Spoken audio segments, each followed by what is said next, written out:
nga ba tayo mag-change or mag-rebook ng flight dito kay trip.com? Gamit lang po yung ating cellphone. Okay? So sa video ito mga lalabs, ituturo ko po sa inyo step by step.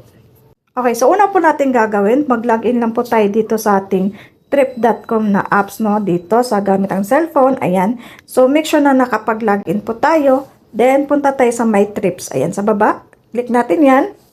Okay, so next, dito tayo sa My All Bookings. Yan, click po natin yan.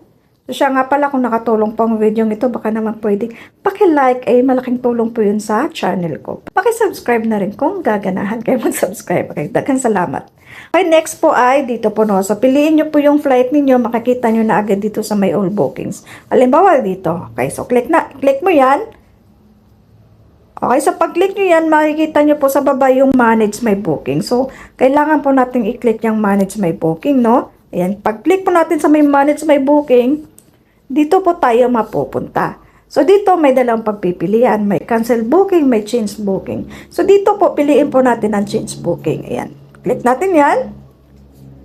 Okay, so next po, dito po tayo kasunod mapupunta, no? So, dito, merong Select Passenger, merong number 2, Select Flight to Change, then, select new date, no? Dito. Tapos, halimbawa po sa passenger po, kung halimbawa dalawa po kayo o tatlo, piliin nyo lang po. Halimbawa, isa lang po yung gusto mag-change ng flight, piliin nyo lang po yung pangalan ng passenger.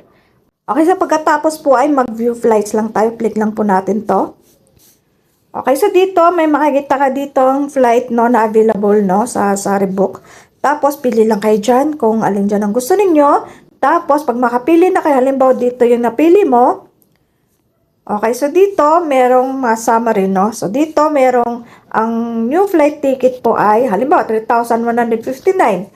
Ngayon po, yung refund ticket po ninyo ay hindi po, ay meron po kayong refund na 867 na lang.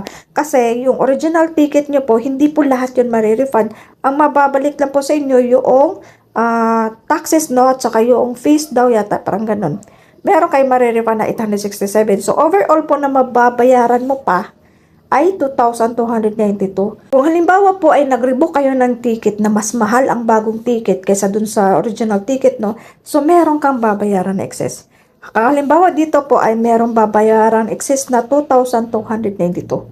So, klaro po, no? So, kung ganun po kung paano mag-rebook ng tickets, kung halimbawa pong i-confirm nyo yan, automatic po makakancel yung original na flight date mo, tapos mapapalitan dito sa bago. Okay? Tapos mako-confirm yan kung magbabayad ka ng bagong amount. Okay? So, ganun lang po kung paano tayo, how to rebook flight, no, sa trip.com. Okay? So, sana po nakatulong sa inyo. You're welcome.